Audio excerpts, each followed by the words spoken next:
Hello बच्चों, मैं ममता जैन, व्याख्याता अर्थशास्त्र इकोनॉमिक्स क्लास 12 में आपका एक बार फिर से स्वागत करती हूँ। बच्चों, अपना 16 लेसन चल रहा है और जिसके अपन ने 2 पार्ट पढ़ लिए हैं। पहले पार्ट में अपन ने क्या देखा था? राष्ट्रीय आय मापन की विधियां। अपन ने 3 विधियों की बच्चों बात करी थी, याद है आपको? उत्पादन विधि, कुल व्यय विधि और आय विधि। अब अपन ने सबसे पहले फर्स्ट वीडियो में क्या देखा था? उत्पादन विधि।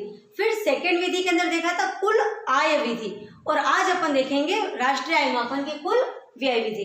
बच्चों, जब मैंने आपको विधियों के बारे में बताया था तभी मैंने यही कहा था कि चाहे हम किसी भी विधि से राष्ट्रीय आय को मापे, तीनों इक्वल होगी।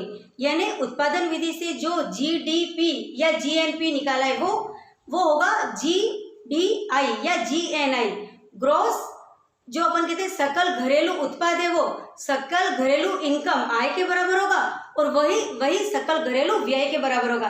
तो मैंने आपको पहले ही बताया था कि GDP equal to GDI is equal to GDE, अर्थात जितना उत्पादन होता है उस उत्पादन को बेच दिया जाता है, उससे जो धनराशि प्राप्त होती है वो तो कहलाता है उसका टोटल उत्पादन, जिसको कहते हैं अपन जीडीपी।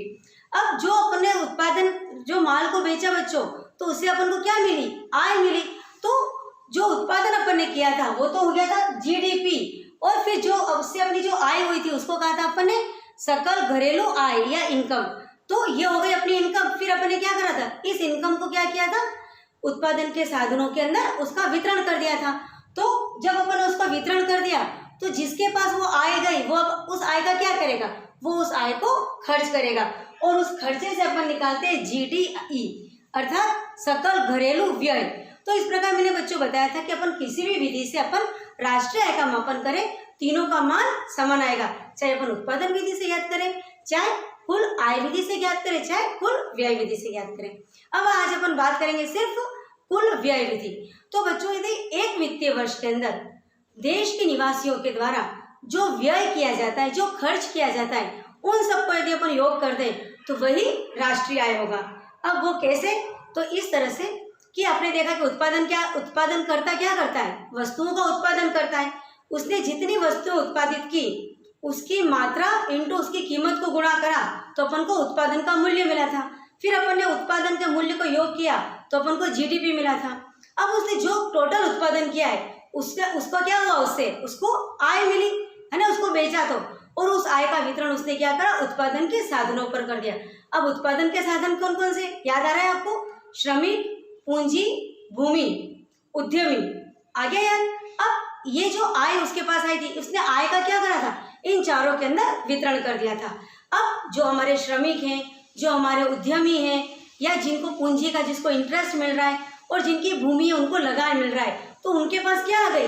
आय आ गई। तो अब इस आय को क्या करेंगे? पुनः खर्च करेंगे। तो इन सभी की आय का जो उन्होंने खर्च कर रहे हैं, अब उस खर्च को यदि हम टोटल कर दे बच्चों तो ये अपना आ जाता है राष्ट्रीय आय। अब अपन जो ये व्यय कर रहे हैं तो कौन कौन से घटक है? तो हमारे व्यय विधि के अंदर जो अपन ये जो घटक है वो 5 है। निजी उपभोग व्यय, अरे हमारे व्यय को हमने 5 भागों में बांटा है। निजी उपभोग व्यय, विनियोग या निवेश व्यय, सरकारी व्यय, शुद्ध निर्यात व्यय और मूल्यह्रास। अब सबसे पहले मैं बात करूंगी निजी उपभोग व्यय। जितने भी निजी यानी परिवारों के द्वारा, उपभोक्ताओं के द्वारा जो भी खर्चा होता है उसे निजी उपभोग व्यय कहते हैं। यहाँ पर हम बात सिर्फ किसकी करेंगे? परिवारों की करेंगे। यानी जो उपभोक्ता है उनके द्वारा जो उनकी आय को जो खर्च किया जाता है उस खर्चे को, उस व्यय को जोड़ा जाता है। आई बात समझ में? अब ये जो निजी उपभोग व्यय कितने तरह का हो सकता है? तो इसको भी अपन ने 3 भागों में बांट दिया है। अस्थायी व्यय, टिकाऊ व्यय और सेवा पर व्यय। अस्थायी व्यय मतलब जैसे हम परिवार है तो हम कुछ ऐसे सामान लेते हैं जो एक दिन, कुछ घंटे या कुछ दिनों ही चलते हैं, जिनको अपन कहते हैं अस्थायी व्यय। जैसे कि अपन ने बाजार से बना बनाया खाना लाए, आइसक्रीम ले आए, है ना, शीघ्रनाशी वस्तुएं लाए, सब्जियां लाए, तो ये सब हमारा कैसा व्यय हो गया? ये हमारा अस्थायी व्यय हो गया, जो 1 या 2 दिन तक जो चीजें चलती है। लेकिन हम अपने घरों के अंदर ऐसी चीजें भी खरीदते हैं बच्चों जो वर्षों तक चलती रहती है। पंखा ले लिया, कूलर ले लिया, एसी ले लिया, बेड लिया, आपने मिक्सर लिया, चक्की ली, तो ये क्या है? ये स्थायी वस्तुएं, टिकाऊ वस्तुएं हैं। तो टिकाऊ वस्तुओं के ऊपर जो व्यय होता है उसे अपन कहते हैं टिकाऊ व्यय। जबकि परिवार द्वारा या निजी उपभोक्ताओं के द्वारा जो अस्थायी सामग्री, शीघ्रनाशी वस्तुओं के ऊपर जो व्यय होता है उसे अस्थायी व्यय कहते हैं। उसके बाद सेवा, सेवा मतलब जैसे आपके हॉस्पिटल का खर्चा था, चिकित्सा के ऊपर व्यय होता है, आपकी पढ़ाई के ऊपर जो माँ बाप व्यय करते हैं, मनोरंजन के ऊपर भी कुछ व्यय होता है, तो कुछ सेवाओं के ऊपर जो व्यय होता है वो इसके अंदर आता है। क्योंकि जैसे आप स्कूल जाते हो तो आपके मम्मी पापा आपकी फीस देते हैं, आप किसी कोचिंग में जाते हो वहाँ की फीस देते हैं, तो ये जितनी भी सेवाओं के ऊपर जो व्यय होता है उसको अपन इस श्रेणी में बांटते हैं। तो जब हम व्यय विधि की बात कर रहे हैं तो व्यय के अंदर हम सभी प्रकार के व्यय को ले रहे हैं, जिसमें पहला अपन ने क्या लिया, निजी या उपभोग व्यय, और निजी और उपभोग व्यय को अपन ने अस्थायी, टिकाऊ और सेवा 3 भागों में बांट दिया। अब बच्चों हम बात करते हैं विनियोग या निवेश व्यय। जितना भी व्यय उत्पादन कार्यों में होता है, प्रोडक्शन के अंदर होता है, उसे हम निवेश या विनियोग व्यय कहते हैं। अब इसके अंदर भी क्या है, स्थिर निवेश, माल के भंडार में वृद्धि, गृह निर्माण और सरकारी निवेश। तो हमने जो हमारे उत्पादन कार्यों के अंदर जो निवेश हो रहा है उस निवेश को भी अपन ने 4 भागों में बांटा है। जैसे पहले तो अपन ने कह दिया स्थिर निवेश। अब आपने देखा है कि कोई भी उत्पादन करता होता है, उसकी फैक्ट्री होती है या उसकी फर्म होती है, उसके अंदर कुछ स्थायी खर्चे होते हैं। जैसे उसने बिल्डिंग किराए पे ली है तो बिल्डिंग का किराया वो स्थायी है, चाहे उत्पादन हो चाहे नहीं हो। यदि उसने कोई बीमा करवा रखा है तो बीमे की किस्त तो उसको भरनी है। यदि उसने कहीं से पूंजी ले रखी है तो उसका ब्याज उसको देना है। तो कुछ खर्चे ऐसे होते हैं जो हमारा उत्पादन हो चाहे नहीं हो, घाटे में जाए चाहे लाभ में जाए, वो खर्चे होते ही है, जिसको स्थिर निवेश कहते हैं। तो विनियोग या निवेश के अंदर पहला निवेश क्या हो जाएगा, स्थायी निवेश, जो कि उत्पादनकर्ता को हर कंडीशन के अंदर देना ही है, जिसमें कोई चेंज नहीं आता है। दूसरा होता है माल के भंडार में वृद्धि। तो बच्चों माल के भंडार में वृद्धि या इसको कहते हैं पूंजी स्टॉक में वृद्धि। उत्पादनकर्ता क्या करता है, जब अपना उत्पादन कर रहा है, व्यापार कर रहा है, तो वो क्या करता है, समय समय पर वापस माल भरता है। जैसे कपड़े की दुकान है तो उसके पास कुछ कपड़ा है, अब वो क्या करेगा, हर 2-3 महीने के अंदर और नया कपड़ा खरीदेगा। इस तरह उसके कपड़े के स्टॉक में क्या होगा बच्चों, वृद्धि होगी।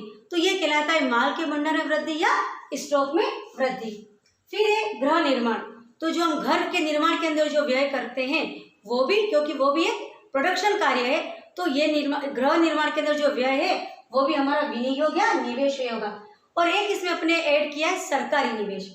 तो सरकार जितने भी प्रकार के व्यय करती है, सरकार हमारे देश के अंदर उत्पादन कार्यों के ऊपर, क्योंकि सरकार के पास भी क्या होता है सर, हमारी जितनी भी फैक्ट्री ऐसा प्राइवेट थोड़ी ना है, कुछ सरकारी फैक्ट्रियां भी है, तो सरकार भी उत्पादन कार्य करती है, उसकी भी अपनी कंपनियां होती है, वो भी निर्माण कार्य करती है। तो सरकार जो इसके अंदर व्यय करती है उसको अपन इसमें सरकारी व्यय में जोड़ते हैं। तो आया बच्चों समझ में, विनियोग या निवेश व्यय के अंदर मतलब होता है जो भी उत्पादन कार्य के अंदर जितना निवेश या इन्वेस्टमेंट या जो अपन व्यय कर रहे हैं, जिससे भविष्य के अंदर अपन को और अधिक लाभ होने की आशा होती है, वो सारा व्यय विनियोग या निवेश व्यय कहलाता है, जिसको अपन ने स्थिर निवेश, माल के भंडार में वृद्धि, गृह निर्माण और सरकारी निवेश 4 भागों में बांटा है। अब हम तीसरी बात करते हैं सरकारी व्यय की। तो बच्चों सरकारी व्यय मैंने कुछ तो यहाँ पर बता दिया था, और इसके अलावा सरकार क्या होता है, हमारे समाज के ऊपर व्यय करती है। हमारे स्वास्थ्य के लिए उसने हॉस्पिटल बनाए, शिक्षा के लिए स्कूल खोले, रेलवे स्टेशन, बस स्टेशन, सड़कों का निर्माण, कई तरह के कार्य सरकार करती है, जिसमें कुछ कार्य जन कल्याणकारी भी होते हैं और कुछ कार्य ऐसे होते हैं जिससे लोगों को सुविधा मिलती है, उनकी कार्य क्षमता में वृद्धि होती है और अल्टीमेटली वो देश के विकास में सहयोग करते हैं। तो सरकार के ऐसे खर्चे जिससे लोगों की कार्य क्षमता में वृद्धि हो, और लोगों की कार्य क्षमता में वृद्धि होगी तो वो देश के विकास में ही अपना अच्छा योगदान देंगे, उनका जीवन स्तर सुधरेगा। तो ऐसा व्यय भी सरकारी व्यय कहलाता है। क्यों इस व्यय को और इसको अपन राष्ट्रीय आय के अंदर जोड़ते हैं, क्यों जोड़ते हैं बच्चों इसको, क्योंकि राष्ट्रीय आय में प्रत्येक उस व्यय को जोड़ा जाता है जिससे कहीं ना कहीं उत्पादन हो रहा है। अब उत्पादन इसमें कैसे हो रहा है, अब आप कहेंगे कि सरकार ने हॉस्पिटल खोल दिया है, सरकार ने विद्यालय खोले हैं, तो इससे मैडम कैसे उत्पादन हुआ। तो बच्चों यदि सरकार ने हॉस्पिटल खोले हैं, विद्यालय खोले हैं, तो हॉस्पिटल से क्या होगा, हमको चिकित्सा सुविधा मिलेगी और हमारा शरीर स्वस्थ रहेगा। विद्यालय खोलने से हम शिक्षित होंगे, तो एक स्वस्थ और शिक्षित नागरिक ही तो आगे देश का विकास करेगा। तो अल्टीमेटली सरकार के ये सारे कार्य कहीं ना कहीं उत्पादन कार्य, आर्थिक कार्य है, क्योंकि इन कार्यों के द्वारा देश का विकास हो रहा है, लोगों का जीवन स्तर सुधर रहा है। इसलिए ये ऐसा इन्वेस्टमेंट है जिसको राष्ट्रीय आय में जोड़ा जाता है। लेकिन इसके साथ मैं एक और बात करूंगी कि सरकार क्या करती है, कुछ हस्तांतरण भुगतान भी करती है। जैसे मैंने अपन को अभी इसके पहले टॉपिक में भी मैंने आपको बताया था बच्चों कि सरकार क्या करती है, छात्रवृत्ति के रूप में बेरोजगारी भत्ता, वृद्धावस्था पेंशन और भी कई तरह की पेंशन हमारे जनता को देती है। ऐसी जनता जो कमजोर वर्ग है, जो डिपेंड है किसी के ऊपर, ऐसे लोगों को आर्थिक मदद करती है। लेकिन क्योंकि ये आर्थिक मदद किसी सेवा के एवज में नहीं होता है, बल्कि बिना किसी सेवा के एवज में उनको डायरेक्टली मनी दी जाती है, तो इसको हम राष्ट्रीय आय में नहीं जोड़ेंगे। सरकार का जो हस्तांतरण व्यय हो रहा है, हस्तांतरण जो भुगतान कर रही है, उसको बच्चों हम कभी भी सरकारी व्यय में नहीं जोड़ेंगे। सरकारी व्यय में सरकार के उन्हीं खर्चों की अपन बात करते हैं जिसकी वजह से कहीं न कहीं लोगों का जीवन स्तर सुधर रहा है, लोगों का कार्यकुशलता बढ़ रही है, जिससे वो देश के विकास में अपना योगदान दे पा रहे हैं। अब अपना चौथा आता है शुद्ध निर्यात व्यय। तो आयात और निर्यात के अंतर से अपन शुद्ध निर्यात व्यय ज्ञात कर सकते हैं। यदि हमारा निर्यात अधिक होगा तो और आयात कम होगा तो देश अधिक विकसित करेगा, लेकिन यदि आयात अधिक है बच्चों और निर्यात कम है तो कहीं न कहीं वो देश के लिए हानिकारक है। और लास्ट होता है मूल्यह्रास। बच्चों, हमने मूल्यह्रास, डेप्रिसिएशन बार बार इसकी बात करते हैं, क्योंकि जब भी कोई उत्पादन कार्य होता है तो घिसावट या जिसको अपन कहते हैं मूल्यह्रास, है ना, तो घिसावट होना स्वाभाविक है, जिसको बोलते हैं डेप्रिसिएशन। मशीनों की घिसावट होती है ना, श्रमिक है तो श्रमिक की क्षति होती है, उसकी कार्यक्षमता भी धीरे धीरे कम होती है, उसका स्वास्थ्य भी कमजोर होता है। तो ये सारे जो मूल्यह्रास होता है वो भी सरकार का ही व्यय है। तो जब हम व्यय विधि से राष्ट्रीय आय का मापन करते हैं तो उसमें अपन को मूल्यह्रास को भी जोड़ना होता है। तो फाइनली हमारा फॉर्मूला क्या बनता है? सकल राष्ट्रीय व्यय, gross national expenditure is equal to C मतलब उपभोग व्यय, आई मतलब विनियोग या इन्वेस्टमेंट निवेश, जी मतलब गवर्नमेंट का व्यय, एक्स माइनस ए वाई, एक्स माइनस ए शुद्ध निर्यात व्यय, और डी हो गया अपना मूल्यह्रास।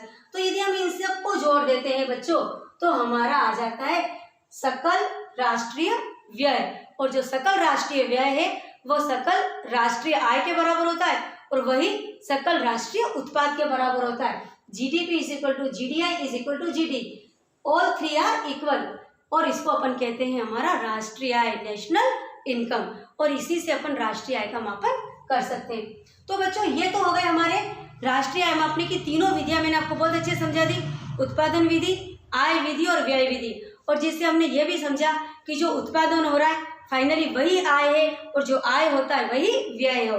तो ये तीनों चीजें इक्वल है और किसी भी विधि से अपन राष्ट्रीय आय का मापन कर सकते हैं। अब बच्चों यहाँ पर मैं थोड़ी सी आपको एक चीजें और भी क्लियर करना चाहती हूँ कि हम हर जगह पे जीडीपी और एनडीपी की बात, जीडीपी और जीएनपी की बात करते हैं, तो इसमें कोई भी कंफ्यूज होने की आवश्यकता नहीं है। जीडीपी और जीएनपी, यदि हम घरेलू अवधारणा की बात करते हैं तब तो हम जीडीपी की बात कर रहे हैं, और जब हम राष्ट्रीय अवधारणा की बात करते हैं तब हम जीएनपी की बात कर रहे हैं। अब जीडीपी के अंदर अपन क्या करते हैं?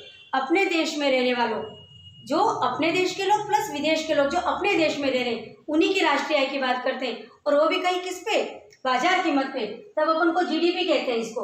और यदि हम जीडीपी में से क्या निकाल दें? मूल्यह्रास को निकाल दें, तो नेट डोमेस्टिक प्रोडक्ट यानी शुद्ध घरेलू उत्पादन अपन को प्राप्त होगा। जी से एन करना है, सकल से शुद्ध करना है, तो हमेशा मूल्यह्रास को माइनस कर दो। इसी प्रकार जीएनपी से एनएनपी जाना है, यानी सकल राष्ट्रीय उत्पाद एट द मार्केट प्राइस, यानी बाजार कीमत के ऊपर सकल राष्ट्रीय उत्पाद से शुद्ध राष्ट्रीय उत्पाद जाना है, तो वापस माइनस डेप्रिसिएशन कर दो। लेकिन यदि हम बात साधन लागत की करते हैं बच्चों, तो मैंने आपको पहले भी कहा था बाजार कीमत और साधन लागत के अंदर दो चीजों को बातें आती है, एक तो अप्रत्यक्ष कर होता है और दूसरा होता है सरकार का अनुदान। यदि हमारे पास बाजार कीमत दे रखी है और बाजार कीमत से हमें साधन लागत पे निकलना है, तो जीएनपी, तो हमारा जो एनएनपी है उसी से अपन को एनएनपी जो एमपी है उसी के अंदर यदि अपन क्या कर दें, इनडायरेक्ट टैक्स को तो जोड़ दो और अनुदान को माइनस कर दीजिए। क्या कर दीजिए? इनडायरेक्ट टैक्स को तो माइनस कर दीजिए और अनुदान को प्लस कर दीजिए, तो आपका क्या पता चल जाएगा? इसका साधन लागत के ऊपर एनएनपी पता चल जाएगा। और साधन लागत पर डोमेस्टिक निकालना है तो जो अपना एनडीपी है उसके अंदर आईटी को माइनस कर दीजिए और डी को प्लस कर दीजिए, तो आपका साधन लागत के ऊपर भी सकल शुद्ध घरेलू उत्पाद और शुद्ध राष्ट्रीय उत्पाद पता चल जाएगा। क्यों?